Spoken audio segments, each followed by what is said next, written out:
Don't you just hate when people slurp their coffee like that? Don't you just hate it? Hey guys, what's up? It's been a while since we've done an album review here. It's been like, God, I've been gone I think for like 2 months now at this point, but I'm back, and I'm back with something new, and I was really excited for this release when this band announced this. I'm going to be reviewing Mayday Parade's new album, Black Lines. This is their 5th full-length release, and as you guys know, or I hope you would know, Mayday Parade's always been one of my favorite bands. They're like in like my top 10 favorite bands, and they're the band I've seen the most live, which is 3 times, and it will be a 4th in like 2 weeks. But they're just a band I've always stuck by. I started listening to them in high school, like sophomore year is when I really got into them, and I always just felt a relatable connection with their music and the lyrics especially.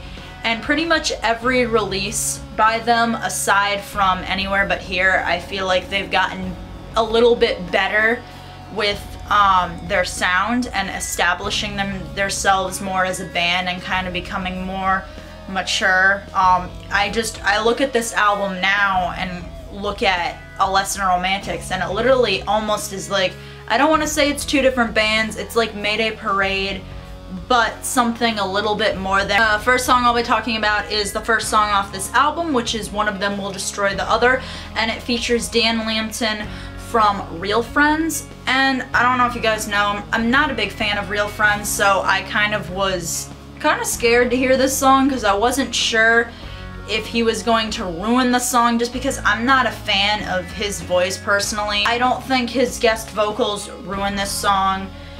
It's actually one of my favorite tracks on this album. Edgy rawness you hear right away in Derek, the lead vocalist's vocals. You hear more of a darker vibe throughout this song, especially with the way the guitars are. They're a little bit more darker.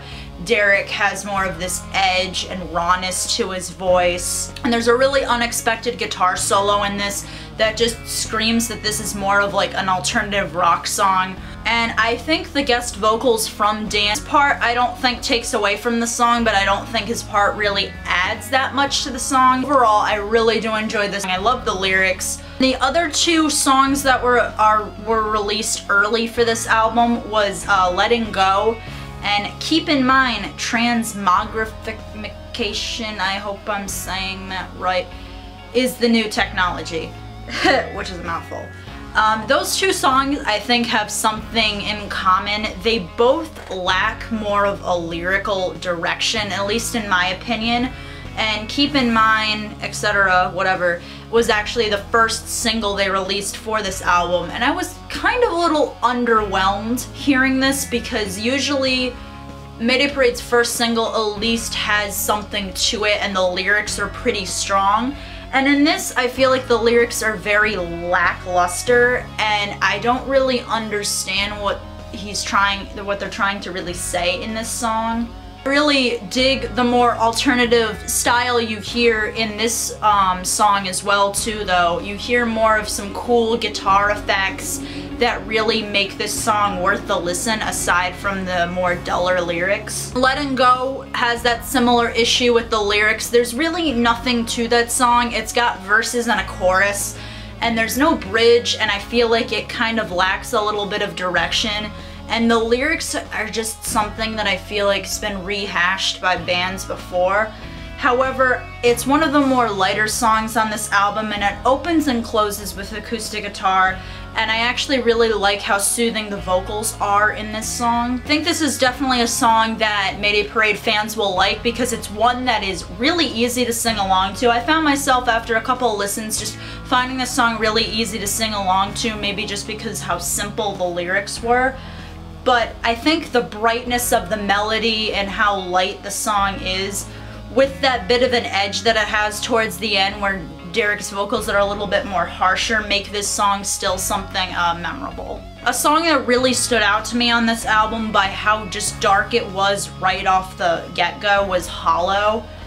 Definitely has some darker guitar tones in it, and I really like how it has the bass and the drums bringing this song more to life.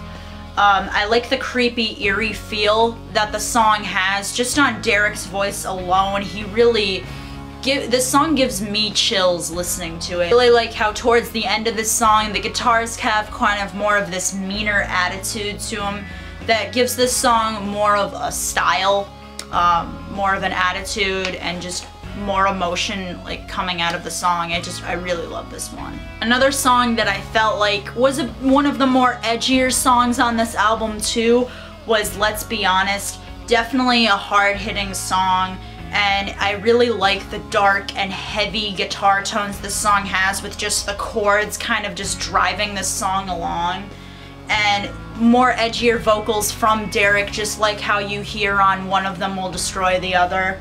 I think this song has some of the more darker lyrics and the more darker side of Mayday Parade that you see, but you see more, I feel like, with this song, just because it's not just dark lyrics, it's just the way he's singing it, the way the song as a whole sounds. On this album I found more as like filler tracks, one of them being Narrow. It just feels like the first half of the song, it just has soft vocals from Derek with a little bit of some electric guitar, and I think it sounds really beautiful and it adds to the song a little bit more. And the second half just going home with some drums added in and more heavier guitars coming in. It's a decent song, but it just wasn't anything memorable for me that much. And then another one I felt like that was similar to that was Look Up and See Infinity, Look Down and See Nothing. This song is pretty monotone and seems more like a filler on the album, just like Narrow that I mentioned. And it just strictly has some electric guitar throughout the song.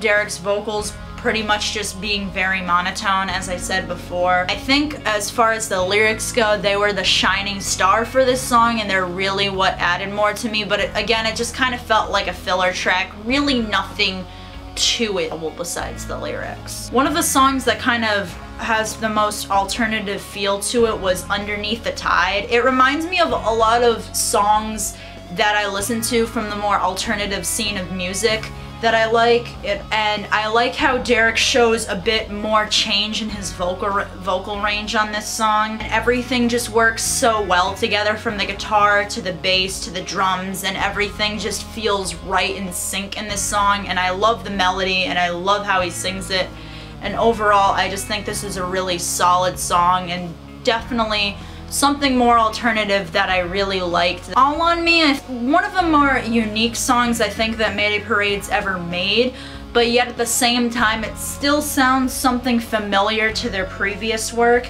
The bass is the main focal point on this song, which I really like, because when I hear the bass being more of the focus on a song, I think it's really cool because you just don't hear that a lot.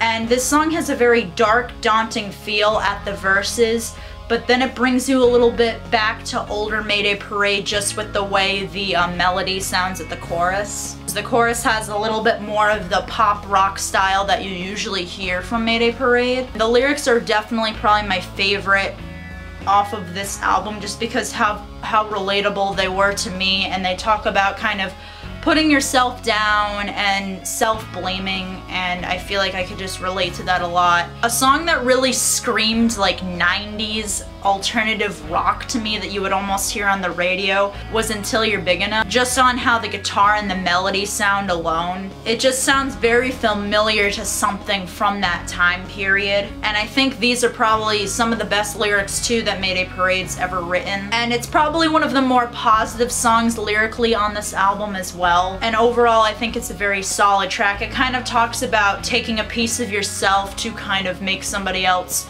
lift somebody else up and make somebody else feel bigger than what they are now. Mayday Parade 2, in my opinion, is always that band too that has usually the best closer for an album. They just have that song that they know exactly what to end the album with, that just, I think, closes it nicely and wraps it up in a perfect little package. And that being One of Us, I think this is definitely one of my other favorite songs off the album. It's probably the most upbeat song on the album. one of the most upbeat songs off of this, with truly the most energy when it comes to the guitars, drums, and bass. And this song just has a real fire to it that I feel like can never burn out. Listening to it several times, I feel like I can just appreciate this song more and find more things that I really enjoy about it. It has great lyrics, and the chorus makes it feel like more of an anthem with the group vocals. It's such a nice closer to this album, and there's so much dynamic to this song and so much packed into this song that makes it so interesting. And I feel like if you're listening to it from start to finish, it makes me want to just listen to the end already. So definitely one of my favorites off of this. As a whole, I can say that they definitely took a different approach off of this album.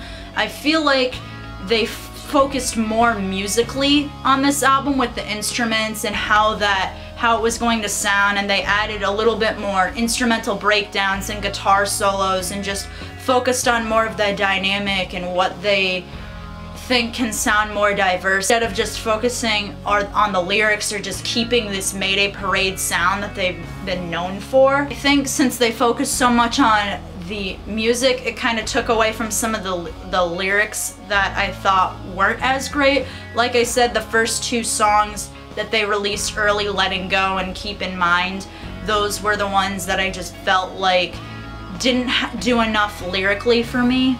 And I feel like the darker guitar tones that you hear throughout the album is really just something Mayday Parade's never done before.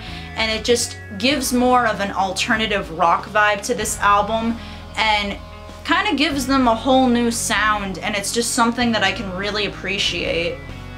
And I feel like Derek's vocals are a little bit more edgier and raw this time around. Based off of one of the first singles, One of Them Will Destroy the Other, and Let's Be Honest, those two in mine just are very raw and edgy of Derek to do. I enjoy this album, and I think it's probably gonna become one of my favorites because my current favorite by them is Monsters in the Closet. I love that album from start to finish, and I feel like after more listens of this album, it's just going to grow on me even more, and I just really like the approach that they took to this album than they took to the other ones. It's definitely something more different, and I don't know how a lot of Mayday Parade fans will feel about it, but me, I'm definitely a fan of this, and I really hope they play a lot of these songs on the AP tour. If you're going to that, let me know down below. I'm going to the Connecticut date in New Haven, October 17th, and they're touring with Real Friends, This Wild Life, and As It Is, so I think it's going to be a great lineup. I'm really excited for it. So also comment down below and let me know what you guys thought. Do you like this new sound that Mayday Parade has of this more alternative style? Let me know what your favorite songs are. Mine are down below in the description, as well as my social media sites like Twitter, Tumblr, Instagram, Follow me on them if you'd like. Click the like button down below. It looks something like this if you enjoyed this video, because I hope I was somewhat entertaining or not. And subscribe if you want to see more album reviews or more things about me talking about music. I'm hopefully going to do a cover in the near future as well and kind of get back on track with this channel. So stay brutal, guys, and stay tuned for more reviews. See ya later.